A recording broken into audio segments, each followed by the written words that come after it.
CC. Yo, I'ma teach you how to build up wealth for your family, not just for yourself. I'm a bestseller, a house flipper, a businesswoman, a go-getter, a big investor, a gold builder that could teach you to get richer like millions, baby. You really about to fill your savings. You about to have multiple streams to pass your children, baby. Let me teach you to get your credit on track in the long run. You'll make it all back at Catalyst and watch it all psychological black-owned firm, but we ain't all black. What's up, everybody? It's your girl, Constance Carter. Come on in, come on in, come on in. I'm live before you a little bit early today because guess what? I'm going to the All Black National Convention this weekend. I'm getting ready to hop on a plane in a couple of hours. But I wanted to talk to you about something that was on my heart before I left. A conversation that we were actually having last night in the Net 7 Collective. Oh, shoot. Hopefully, wait, make sure y'all can hear me. Can y'all hear me? Let me get this mic. Can y'all hear me? Can y'all hear me? So get on here. Put in the comments box. I want to know where you are watching me from. Come talk black to me. Talk back to me. Where are you watching from? I know we have people that are watching from all over the world. Here in the United States. I'm in the DMV, California, Chicago, Arkansas. Y'all be from all over. Y'all be across the pond. Sometimes in China. Sometimes in Europe, Australia. Put in the comments box where you are watching me from because I want to know and I want to acknowledge you. That's number one. Number two, I want to make sure that you follow the Fly Nubian Queen. Yes, follow make sure you subscribe to the Fly Nubian Queen page and make sure you follow your girl, Constance Carter. I am Constance Carter on all platforms. You see that? Facebook, Instagram, I am Constance Carter. All right. I see 418th is from Baltimore. I see RJ McKenzie is from Ontario. What's crack-a-lackin' Big Mackin'? I'm from the Bay Area, but I happen to reside in the DMV. All right, so I just wanted to share, we were having a discussion. So the Net 7 Collective, it is a group of beautiful black women from all over the country. I'm helping 100 black women to increase their net worth by $1 million. And we have these very, very rich discussions about, a lot of different things about, personal development, professional development, how to really change our mindset and things that we can do, practical things that we can do to start building wealth right now, today. And last night we were just having a conversation as women, as mothers of black children. And I have black children. I have 4 black children. I am a boy mom. I am a girl mom. I am a mom. And listen, my kids are my world. These are my babies right here. My kids are my world. Aren't they beautiful? Don't you agree? So I have 3 boys and a girl. And they may call me a helicopter mom. They may say I'm a little bit too much, and that's okay. I get all up in their business. And so I try to have a delicate balance. Don't we all try to have delicate balances as mothers of how we deal with our kids, especially as they grow into adulthood. But I tell you, the things that having a black son is scary. It's one of the most rewarding things. Parenthood is one of the most rewarding things that you can do in this world. But being a mother of a black son is on a whole nother level. Very, very, very scary. And I've had so many instances that I know firsthand. The book, The Conspiracy to Destroy Black Boys by Jawanza Kunjufu. If you have not read that book, pick up that book, Countering the Conspiracy to Destroy Black Boys. When I tell you everything that he wrote in that book, almost everything he wrote in that book has happened to me and my kids, my boys, in one way or the other. And I'm just going to take you down, and I would love to have your feedback. I would love for you to talk back to me. If you want to jump on here with me and share some of your experiences that you've had, I would love to have you. I'm going to put the link at the bottom so that you could text the number, and we'll give you the link so that you can join me live, because I would really love to talk to you about your experience as a mother of a black son. I have black daughters too, but a mother of black sons. It is the most rewarding and scariest thing that no one else can experience in this country, what we experience, you as African-American men, us as African-American women having boys. I'm a single parent now, and I wasn't always a single parent. Unfortunately, life happens. So I was, married for a very long time. I was with my ex-husband for 30 years. And so, we tried to create an environment to where we were very supportive of our children. We were very involved. I made sure that we were very involved in our children's schooling, made sure that we were an advocate for our kids, because knowing and understanding in this book how different they treat black boys from everybody else. And when they have lower tolerance for black boys, they will be quicker to suspend the black boy than they will anybody else. Has anybody experienced this? I've experienced this firsthand. There's just things that happen as black boys that they just don't tolerate black boys as they do everyone else, even black girls. So my daughter being the oldest child, her experience was very different. I was an involved parent. From the time she was in kindergarten, I was the mom that was volunteering. I've been an entrepreneur a long time, so I was the mom that was volunteering at all the school functions. I knew all the kids in her class. I was always there. I always wanted to be there.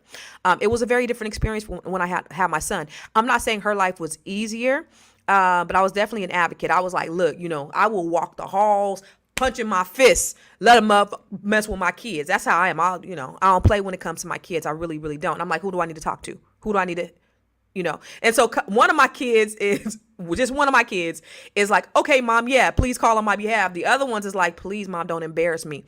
I have to do what I got to do. So I'll just tell you like different experiences that I've had with my child. And again, if you want to come on and have a conversation with me about your experiences, I would love to hear them. Please share them. Okay. What's up? Just want to acknowledge Mr. Simon from Queens, New York. I want to acknowledge Melanie from Southern Cal from the Bay. All right. I'm from the Bay as well. So I just wanted to acknowledge a couple of people, and I know, hey, Falila, that's girl, we ain't talking about your Roth IRA accounts right now, but I'll holler at you later. I do want to talk about, my experience as a mother of a black son. So make sure you are following Constance Carter. Share this. Hit the like button right now. Because what will happen is the more you hit the like button, the more visibility it'll get and the more it'll go out. But let me just tell you my experience. When my son was in second grade, this is my oldest son, so I had to start to set the precedent very early.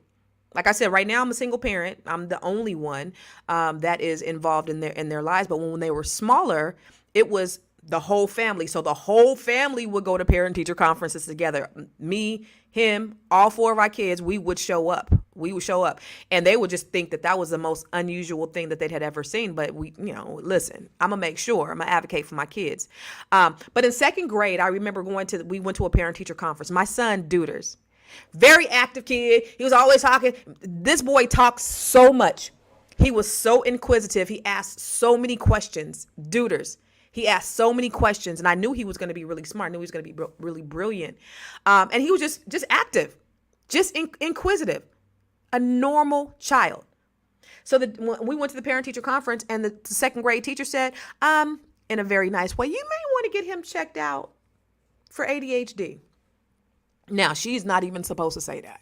She ain't supposed to diagnose it. She ain't supposed to say nothing like that to me. And I said, okay, we'll take it under consideration. All right. Left that alone. I know my son doesn't have ADHD. I know he's just an active child. I'll be damned if I'm going to put my child on some medication because you cannot control your classroom. You allow him to get up and walk around. He's going to get up and walk around. Tell him to sit down. He's going to sit down. I knew my son didn't have ADHD because I had two other Holland babies that were up under him. So if he was 7 years old, I had a 5-year-old and I had a 3-year-old. My 3-year-old cried incessantly. He cried all the damn time. Now, if my 7-year-old son had ADHD, there would be no way he could be sitting down doing his homework while this other little ninja around here crying and carrying on. So I knew there was no problems with him, but I just let that shit slide.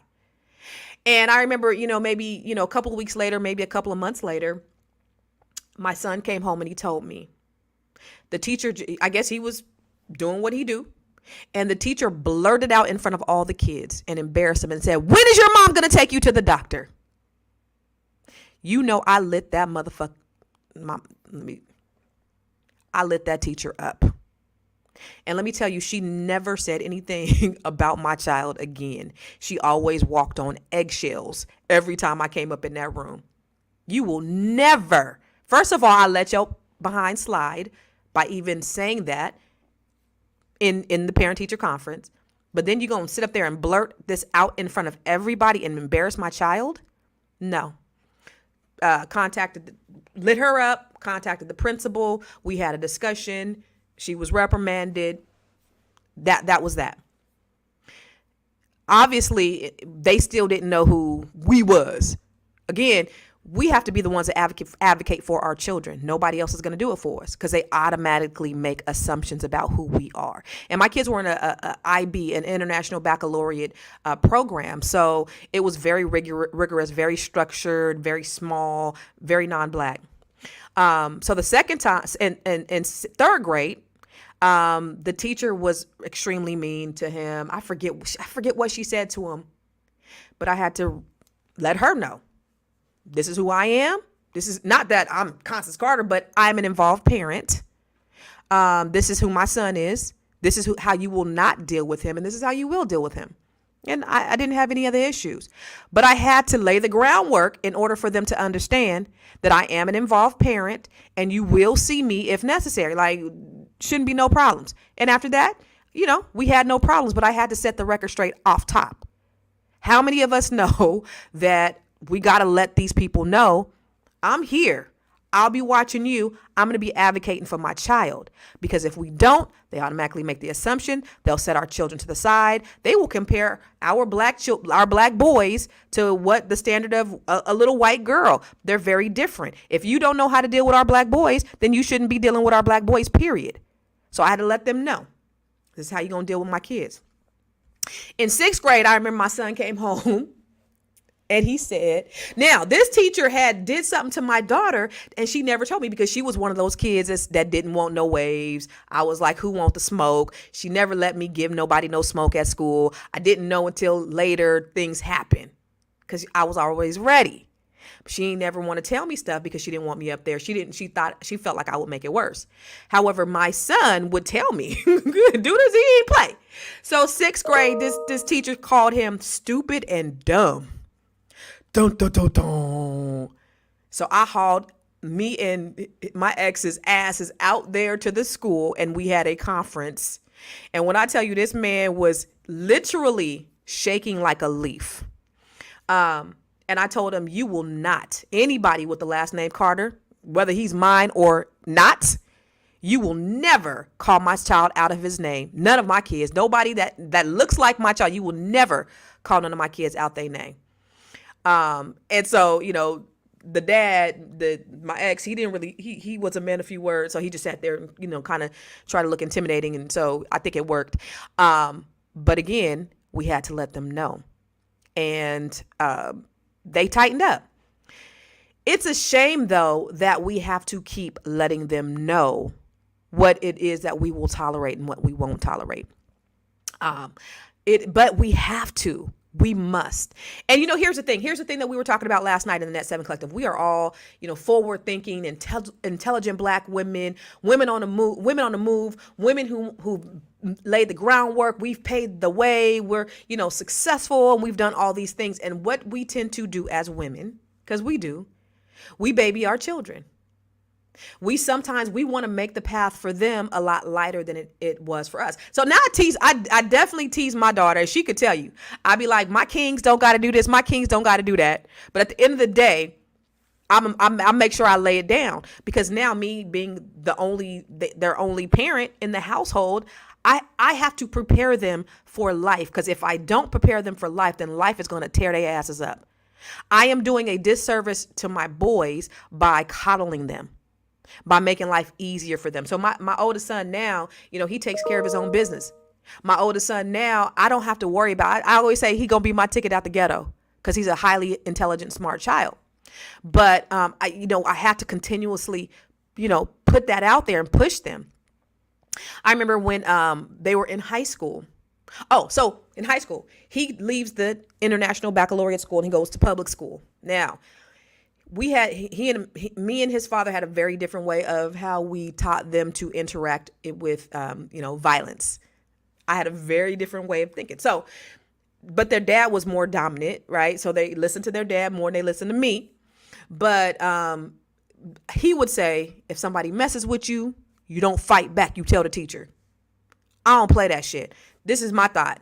If somebody gets in arm's reach of you, you start swinging on their ass. Don't let nobody get up in your face, period. So he gets into a high school. He's new at the high school. He's come from this other environment. He don't fight. So this boy comes up to him and starts trying to punk him. Now, he's remembering what his dad says, don't, do anything. And the boy starts swinging on him. He gets suspended from school. Off top, they automatically think that he was involved in this. And I said, well, what happened?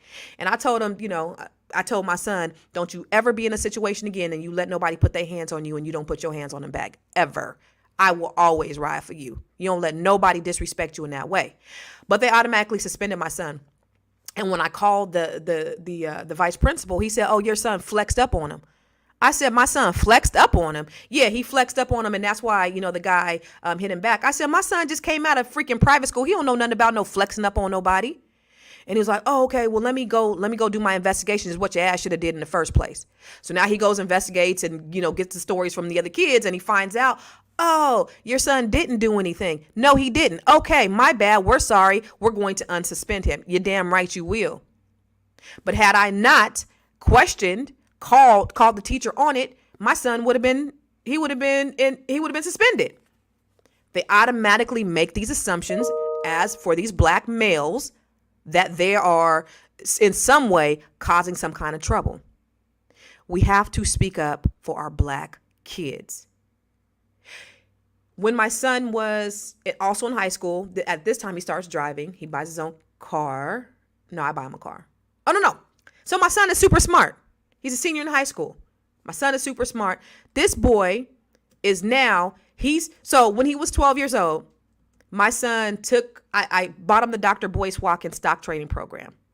And when I bought him that, I didn't buy it just for him. I bought it for all my kids, but he was the only one that finished it. And I said, whoever finishes this, I will give you $1,000 to invest.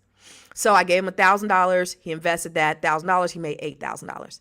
So then he created, a few years later, he took my $7,000 stock portfolio and he made $40,000 in a few months. So he was showing people how to invest in stock. So he had a stock trading group where he was showing people how to invest in stock. So he made some good money. He bought himself a car. Now he's rolling. He got his little Honda Accord. He's with these wheels, and he's out with his buddies. And some boys are harassing some girls, and so he goes and tries to defend their honor. The boys pull out a gun on him. He takes off running. Now, as a black mom, these are things that you got to kind of prepare them for. It's unfortunate in this day and age that we can't have them honor women in the way that we want to because of a threat that they may get killed. There was a young man in the city that I lived in, same thing. He went to go help a young lady who was getting abused by a guy and got shot and killed. The boy was sold out. He went to our church. He was sold out for Christ. Got killed, unfortunately. So I always, told my son, I've taught my kids how to be gentlemen from day one. It was so cute because when my boys were little, they used to be like, I want to be a gentleman. I want to be a gentleman. And so they would always open the door for me and things like that. So I've always taught them what it meant to, to just take care of women. And so for him to get a gun pulled on him by another young person, another minority, not a black boy, but, to get a gun pulled on him was very scary. And of course, he didn't tell me right away. He told me months later that happened. That's a very real thing for us. That's a very scary thing for us to know that there's a situation where our kids may get guns pulled on them. My middle son, he and his friends went to a liquor store down the street from our house. They may have been horse playing. I don't know. I don't know what happened. According to them, they just went to the liquor store. Somebody who worked in the liquor store pulled a gun on the kids. So you know what I did? I went in there and I had a conversation with them. And hopefully by the end of that conversation, they know that they will never pull a gun on a child again. Not nobody that looks like mine. Hopefully I made an impact the way I read them their rights. You don't know who these kids are. I don't care if they come from the ghetto or they come from the other side of the tracks or whatever. You're not going to pull a gun out on no kids. Now, my son said that they were just in there. I don't know. But you're not going to pull a gun out and at this time, I think they might have been in the 8th or 9th grade. So we have the threat of grown people pulling out guns on our children, threatening our children. That is a very real and scary issue that we have, y'all. Let me show you something. Let me show you my son. This is my son. He came with me to the Power Networking Conference a couple of months ago. My son, Warren Jr. Duders. Okay. This is who he is. Good kid. But right after we took that picture, this was really scary. He had just bought a Lexus, all black on black on black. You see, he got the little dreadlocks. And he was coming, we're in the East Coast, so he's coming from Virginia, and he was coming home. He was just going to see his girlfriend. And he's driving, and he calls me, hey, Mom, I just got pulled over. I don't even know what I did. I know I switched lanes. Maybe I switched lanes without putting my blinker on. I don't know. So I said, okay. So we just sitting there chopping it up. I said, put me on FaceTime. So he puts me on FaceTime. He just got me on his lap.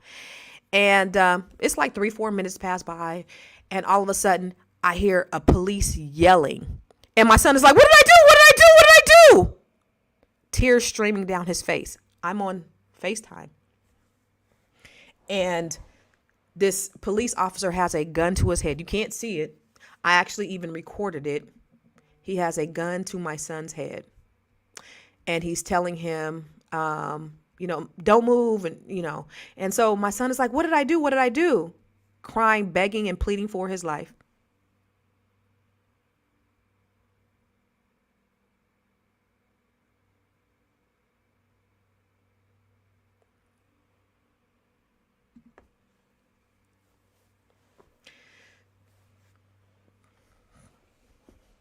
That right there.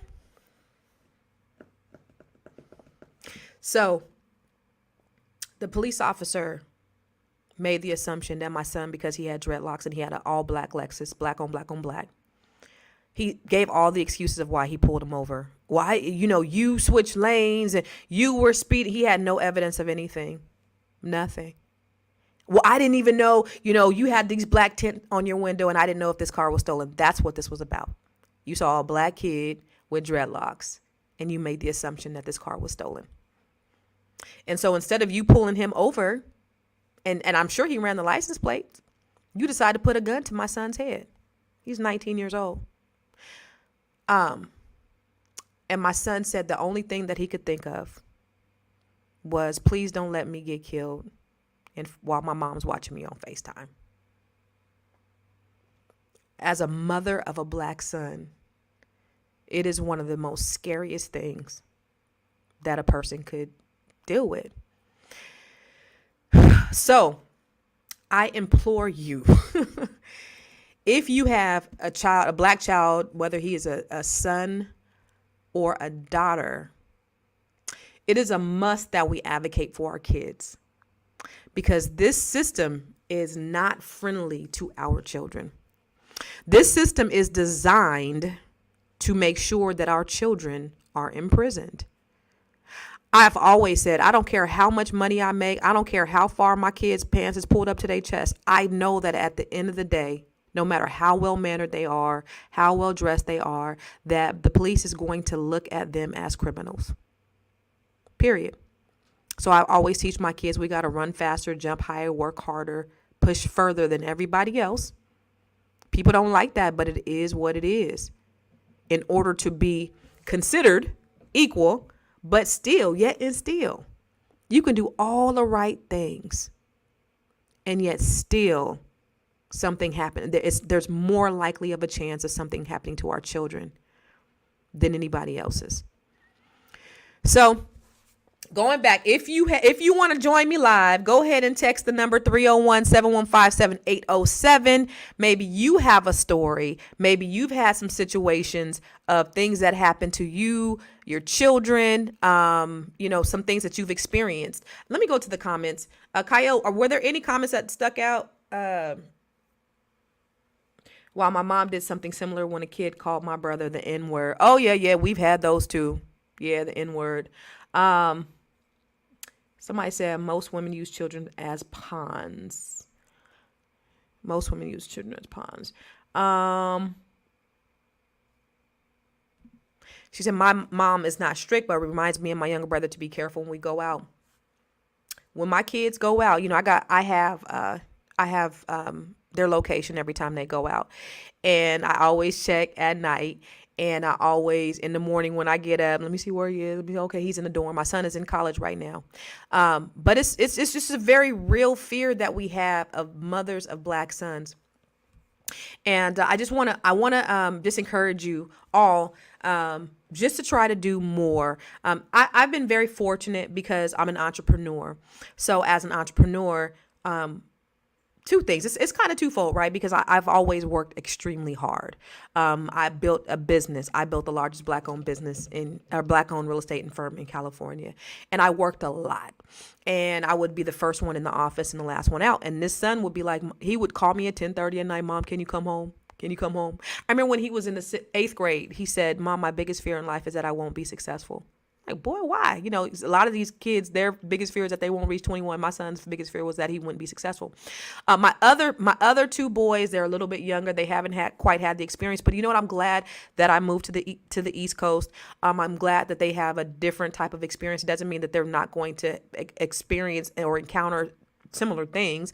They're in situations where they're not the minority anymore. They're actually in the majority, and they see things, you know, they're being exposed to things that are a lot different. It doesn't mean that they aren't going to have incidences like this. But I've been fortunate enough that I've been able to build this wildly successful business. So now I'm not working as hard. My motto used to be nobody works harder than Constance Carter. Now it's nobody works smarter than Constance Carter, because now I get to be home. Now, when my kids were younger, I worked. And luckily, you know, their dad was home with them, and they've always had somebody. Now I'm home with them, but they're like, Mom, we teenagers, we don't want to be bothered with you. But I'm glad that I now get to be there. I get to see, I get to experience and have them, I take them to school. I pick them up from the bus stop. Yesterday, my son had an issue, at a school, and I had to make a phone call. What you need? What you need. And so my other two sons, they are not like, they won't tell me different stuff because they know I'm always ready to take off. But I just tell you guys, we always have to be ready to take off for our kids, because these people will stereotype, they will label them, and they will try to put them in a box. The preschool to prison pipeline is extremely real. It's very real. This is an effort to keep your children, and their mental health is very important. I just want to make sure that we're caring for our black boys, and we are not coddling them, and we are preparing them for this world, because our preparation is very different than other people's preparation. Cousin Dro said, police in Antioch raided my house when I was 17. My mom was not present. Boy, I knew them people wanted to do damage. The encounters are definitely nerve shaking. Damn, Cousin Dro, that's crazy. They can do whatever they want. There's actually some stuff going on in Antioch Police Department right now, right? There's a big discrimination lawsuit or something going on where they've been doing some stuff to black residents.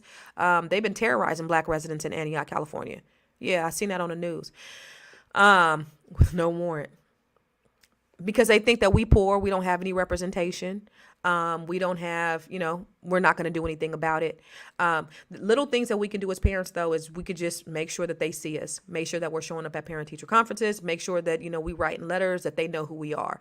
And that, something simple like that, no matter where they go to, I don't care if they're in a public or a private school, when those teachers know that you're there and you're present, they will treat your children differently, period. The best thing we could do is build our own schools and other institutions, and you're right. That's coming. But in the meantime, in between time, we have to work with the system. And, just being a mother of a black son or black children, we just have to be advocates. That's all I can say, is that we have to be advocates. So I just wanted to tell you that. I want you to share this because I want more people to understand and to know that they're not alone. More black women, more black people, more black families to know. Because I think we get so caught up in so many things that we forget that that's important and it's a priority. Doesn't mean that we're bad. It just means that we haven't prioritized it in a way, and we don't realize that our children are being mistreated. Black children are more likely to be expelled. Black children are more likely to be suspended. Black children are more likely to be disciplined, period. And if they know that their mom and dad are there, they are less likely to suspend them. Now, there was one time when, oh my God, I got a call. I got a call from the school. My middle son, he was giving his mom was giving my ass the blues.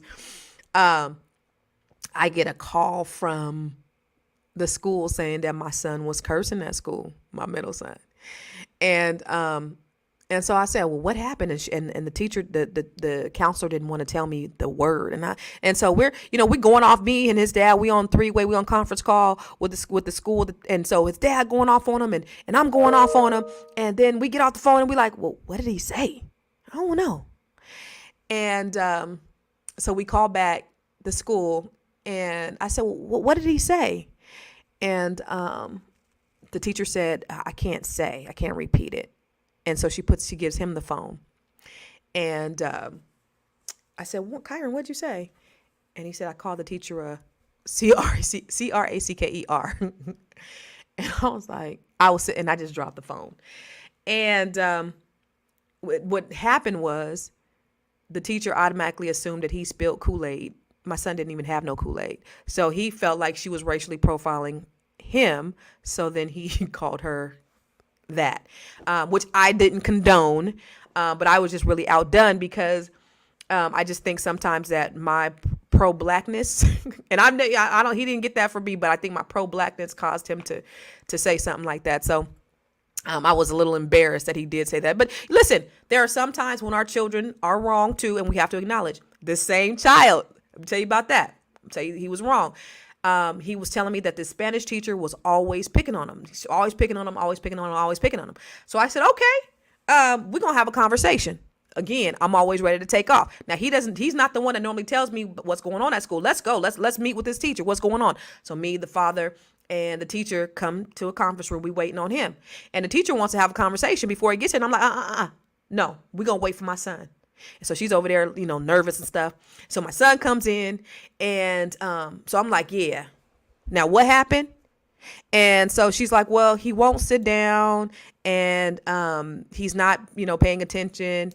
And I said, I said, well, why didn't you move him? He's always talking to his friends. Why didn't you move him? She said, well, I did, but he moved back. And I asked my son, is that true? Did you move back? And he was like, yeah. So she started feeling vindicated. She's like, so she gets a smiling. And so basically my kid was acting up and I had to eat crow, but I was ready to go in. I didn't allow her to blame him for everything. I was like, well, you need to take control of your class. But at the end of the day, that was on him. So I'm not saying that kids aren't mischievous. I'm not saying that they are not bad sometimes, because we've seen time and time again on these videos how these kids are disrespectful. The point is letting these kids know, right, wrong, or indifferent, letting these teachers know that we are here and we're going to advocate for our children. So she did know. And it was funny because his dad, went off on him right in front of the teacher. So, she really felt vindicated. But it's important that they know that we care and we're there and that we don't play when it comes to ours.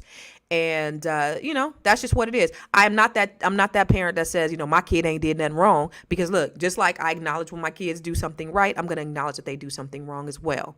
And they're going to be disciplined for it. So again, we have to make sure that we take those measures, because when we send them out in the world, and if we babyfy them and we coddle them, then we are setting them up for failure. And we have to make sure that we are producing strong Black men. One of the things that my daughter said was, when I see a guy who's in his 20s and his mom coddles him, it makes me think, why in the world would I want to date him? What kind of boyfriend would he be? Then what kind of husband will he be? Is he always going to be dependent on his mama? Is mama taking care of him? Is mama doing this, mama doing that? So what kind of men are we producing for these women? I want my son, I just had a conversation with him about this the other day. I was the breadwinner in the household. Right. So daddy didn't work.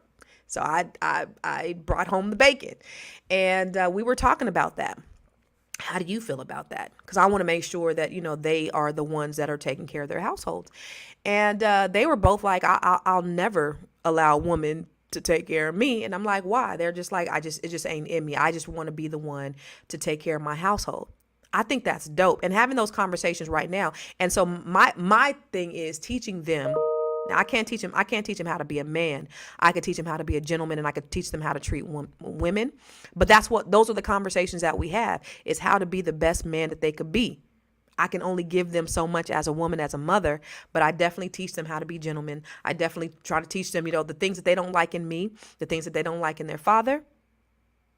You do different. You do better. Take note, take inventory, and you just be a better person. You just be a better parent. You just be a better husband. You be a better father. You be a better wife. You be a better mom. I often ask my kids, because I want to know where I'm measuring up on a scale of 1 to 10. How do I rate as a mother? And, some of them be like, Mommy, you a 10?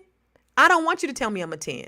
I really do want you to tell me what you think, because I want to know what areas that I can improve in. I want to be the best mom that I could be in everything I do, in my work, in my mission, in whatever I do. I want to be the best that I could be. I'm always on an evolutionary process and growth for self-improvement. So, baby, how can I be a better parent to you? Mom, you could listen more.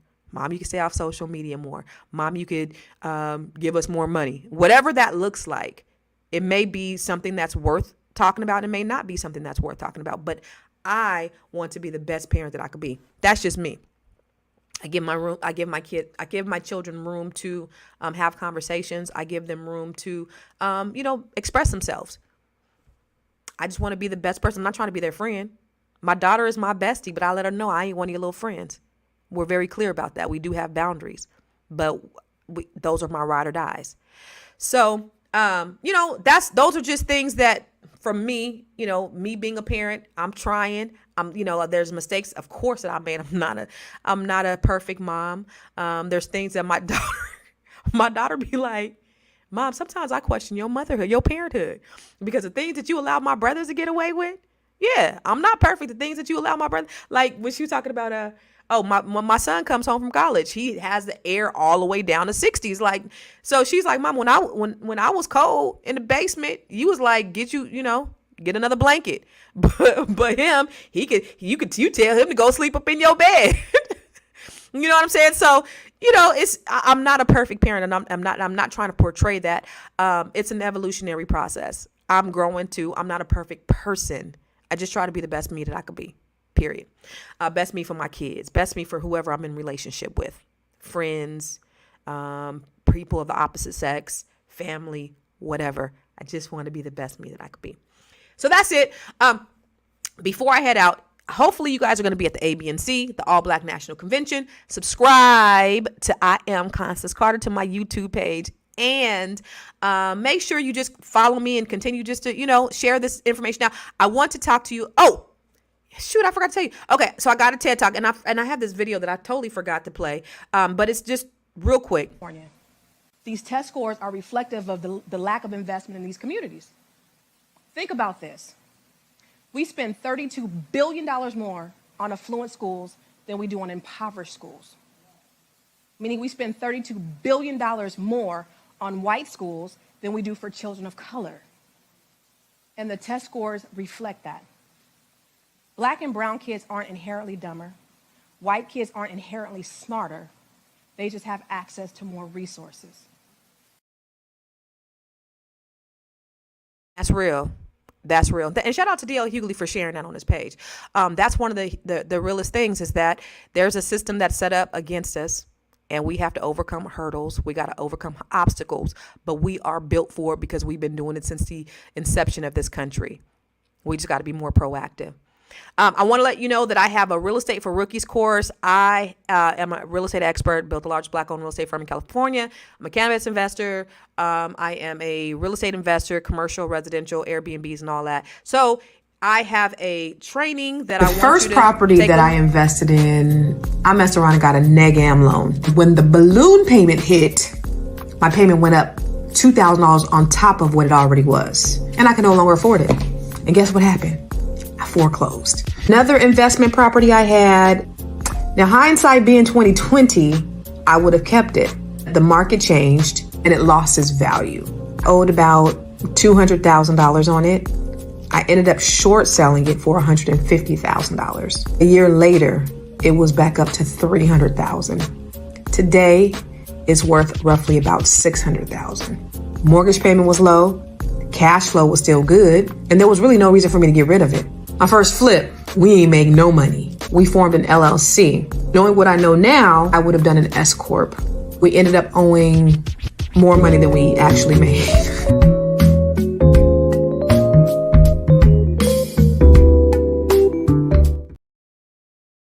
I shared the mistakes I made, because I made $1 million mistakes in real estate, but I have a $1 million, multi-million-dollar real estate portfolio. So I just want to teach people like you, real estate for rookies. I have a training. I'm pre-selling the course, and I actually did a code for 50% off for the All Black National Convention. So if you go to real estate for the number 4 rookies.com, put in the code ABNC for All Black National Convention, and you can get it for 50% off. So go ahead and take that course. If you are a Black woman, girl, I love you. I am doing the Net 7 Collective, and that's my goal and my mission, to help 100 Black women to increase their net worth by at least $1 million. And so I do that by just pouring into women. It's a mastermind, and I'm teaching all these different strategies in order to build their net worth. It's so cool, and it's so transformational. I've gotten more out of this than I ever anticipated.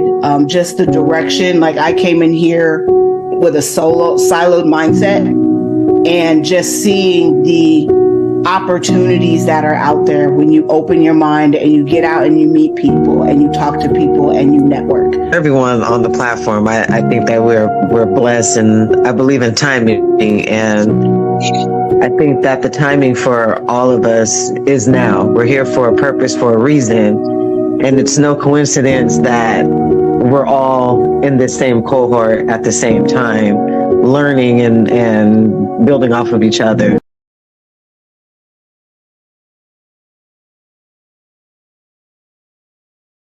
This has been such a dope and impactful cohort. That's the first cohort, and we're on cohort 2 right now. And so I'm interviewing Black women. If you know a Black woman, if you are a Black woman, I am interviewing Black women for the 3rd cohort, which will start in November.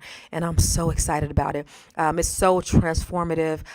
We have like-minded women from all over the country that come together, and we are sharing. It's not just about me pouring into them. It's about us pouring into each other, us growing, us exploring, and just me sitting on the front row seeing these women grow and blossom and build wealth is transformational. So if you are interested, go to ConstanceCarter.com. Kyle, where is the thing? ConstanceCarter.com/net7collective.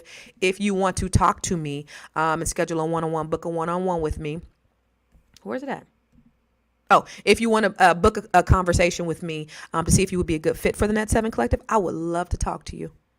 I want to talk back to you and talk Black to you. So thank you guys for joining me. And again, we need to be the biggest advocates for our children. If you go into the All Black National Convention in Atlanta, I will see you there. I love y'all for real.